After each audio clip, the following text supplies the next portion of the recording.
just smelled an orange? It's, it reminds me of Christmas. And I don't know if that's because of like, because the smell is like around Christmas, or a long time ago when I was little, we had an orange and we put cloves in it, I think, and we stuck them all and we make these designs and we dry them and put them in the house, and they smell so good. Orange skin. Try it sometime. Hi guys, so I wanted to talk about self-love today and creating goals and healthy lifestyles around being loving of yourself. So often I think spiritual teachers talk about love yourself, love yourself, love yourself. Like, they don't actually tell you how to do that. They just say love yourself. And so often it's very difficult. My first thought was, how do you love something that you don't like? That's not easy. And it's really important to start teaching strategies and techniques on how to love yourself. If you're interested in doing a personal session with me, you can check out my website in the description bar. I give hour sessions on self-love and soul healing. So if you're interested in that, please check that out.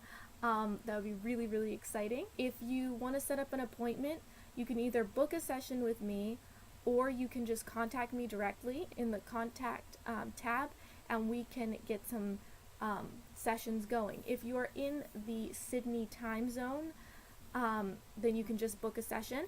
If you're outside of the time zone, please contact me directly so we can figure out the best time for both of us, so that one of us doesn't have to be up at like 2 in the morning.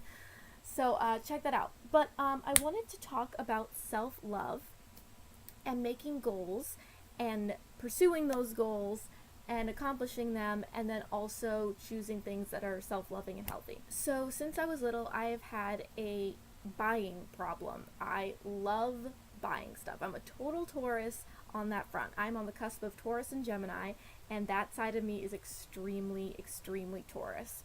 I just like buying things. I like the things. So I like tarot decks. I like having things in my space. I like being comfortable. It's something that I enjoy, and I enjoy shopping to the point of where until recently I had an extreme hoarding problem. Like, it was bad. Like, it's amazing how much stuff I actually got rid of when I came to Australia. I got rid of about 80% of my stuff, and that consisted of 4 garage sales and taking a ton of trips to the dump and to the consignment shop. So you can understand how big of a problem this was. Absolutely huge. So since I've gotten here, I don't have the space or the money to buy copious amounts of things, but it's still definitely an issue. I find myself buying things I really don't need. And then when I really do want something or need something, I tend not to have the cashicles to pursue those things, and that's really annoying. So for me, I'm in a space of learning how to, when I do buy something, not feel guilt and resentment and say, okay, I made that decision, I'm doing that, I'm loving myself by doing that. But the other side of it is starting to train myself into knowing when I need something and when I just want something in the spur of the moment. Now, wanting something and pursuing that is also a part of self-love. I want that experience, so I'm going to pursue it. You don't always need to have that thing to, have enough reason to get it. But knowing the difference between having something that just completely sings to your soul and just wanting to buy something is a huge thing that I'm working on, and a really good thing to know when you're trying to cut back on a spending problem. And I will admit it's still a huge issue for me, and I'm really trying to work on that. So a lot of times people think that being self-loving is about letting yourself do what you want and blah blah blah, which is true, but there also has to be a level of healthy choice involved. Like the video I did sometime in the past week, loving yourself is about accepting yourself and allowing yourself to have experiences, but also make healthy choices, like with food and overspending and things like that. And of course, everyone has a different definition of what that is, and you need to honor that within yourself. But there are still parameters for what is actually healthy for your body and your bank account. Now, of course, through manifesting, you can learn how to maybe have more money so you can do more of those things that are maybe a little more frivolous or, just for enjoyment. Or you can manifest having a better relationship with money and food and etc., whatever that is. But on the other side, it's important to also pursue the things you really, really want, your goals. This year, I set up a whole list of goals I wanted to do in 2016. Some of them don't have to do with money, some of them do, but they were things I actually had to put a conscious effort towards. So I'm really working on not spending money on things that are not really necessary, like new clothes, or if I am going to buy new clothes, not just going to a consignment shop and just getting a whole bag of clothes, get one or two items that I'm just really, really in love with, instead of just being like, oh, I like that, so I'm going to buy it, blah, blah, blah. So really putting my money into my goals and the things that are going to, in the long run, give me real joy and soul growth. And all the things on my things to do this year are things that whenever I read the list, I go, oh yeah, I can't wait to get into that. Oh, I can't wait. If there's something on my list that is no longer giving me excitement, I take it off my list. I have no interest in pursuing those things. So I'm really trying to pursue the things that I want and, not just put them off, because that's obviously what I've done because I haven't done them yet. So I wanted to talk to you guys about putting your money and your energy towards the things that really are going to make your soul sing, and not just put them off. So yesterday, I was walking home, and for some reason I just thought to randomly walk into the post office. It's kind of random.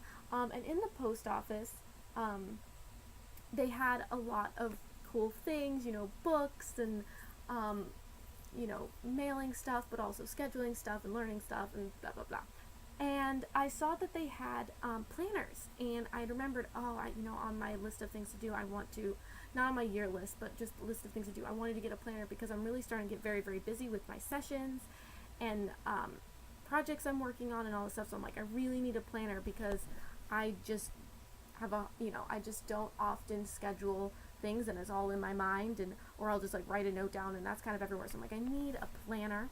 So I got this little guy, and I'm so in love. It's a very simple planner. It's really small, but it will at least let me jot down the things I want to be doing. This is going to be really, really helpful. So I decided that this was something worth putting my money into. It was only a couple dollars. I was really surprised. I thought it was going to be $10, and they're like, it's $3. I was like, yes! So this is a perfect example of something that was very, very self-loving to spend money on. And also, I picked one out that I actually really liked instead of one that was just the cheapest. That's where the self-love really came in, was choosing the one that I really actually liked. There was actually a bigger one I really liked, but I wanted to be able to put this in my purse. So that's really exciting. So I'm really feeling really good about this, and I already started putting in, when I'm moving, and when the rent's due, and my friend's show that's coming up very soon. So the other thing that I found in the post office, which was super, super random, and the thing that I'm really considering being self-loving about, is I decided this year that I wanted to learn Italian. I have a goal of, in the next year or so, to go to Italy for at least a month, maybe do woofing, and I want to do it with a group of my girlfriends. I really want it to be a girls trip, divine feminine, really stepping into that energy. And so, I've looked online, and, I found a few free things, and they were kind of like, whatever. And I don't really have the money to spend, a couple $100s on a Rosetta Stone program, which I will do eventually. But I really, really wanted to do a course in learning Italian, or at least start that journey. Every time I think about it, I'm really excited. I'm actually part Italian, so this really brings kind of a connecting to my ancestry, which is really, really exciting. So anyway, I'm in the post office, and I look over, and there's these language packages for learning, language, so they had Spanish, French, and Italian. They only had one Italian one and a couple of each of the Spanish and French ones. And I looked at it and I was like, oh, that's cool. And I looked, looked into it, and I saw that it was $24.99. And I was like, oh God, like I really don't need to spend the money. Like it's not a really big deal. And then it dawned on me. I was like, okay, why do I think it's okay to go to the consignment shop and spend money on clothes that I really don't need, but I'm putting off something that's actually in my goals to learn this year? And I was like, what is that about? And so I was like, no, I'm going to actually spend my money on something that I'm actually interested in doing, something I actually have as a goal. Like that's really important. So I actually decided to be self-loving and pursue one of my goals on my list, which felt really, really good. So I knew it was in alignment. And I bought the Complete Language Pack Italian, learn just 15 minutes a day. So as I said, in 12 weeks, you're supposed to be able to get through this and start learning Italian. I'm guessing this is kind of like a starter thing. But in this pack, I am not being sponsored, by the way. There's like a bunch of little books, and then in here there's another book, like a workbook thing, I think, and then there's these 3 audio CDs. And when I got it, I just felt so excited about the prospect of actually learning Italian. So this was my little self-love purchase for this week. I'm really, really excited. So it's so great. So I wanted to talk about also really feel what are your feelings around a certain situation. If every time you think about it, you go, oh my God, I'm just so excited, pursue it.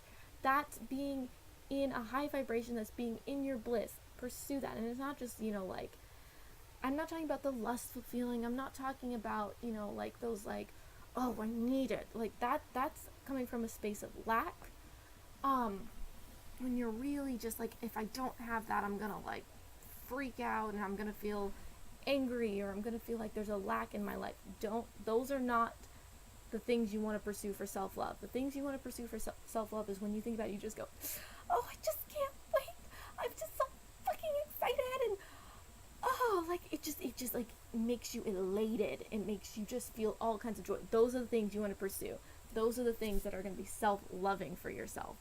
So I invite you guys to find those things and pursue those things, because those are the things that are going to bring you into a state of bliss and a state of high vibration, which is going to cause those things to be mirrored back to you, which is not only going to help those things come into your space, but anything on that vibration, which is super, super exciting.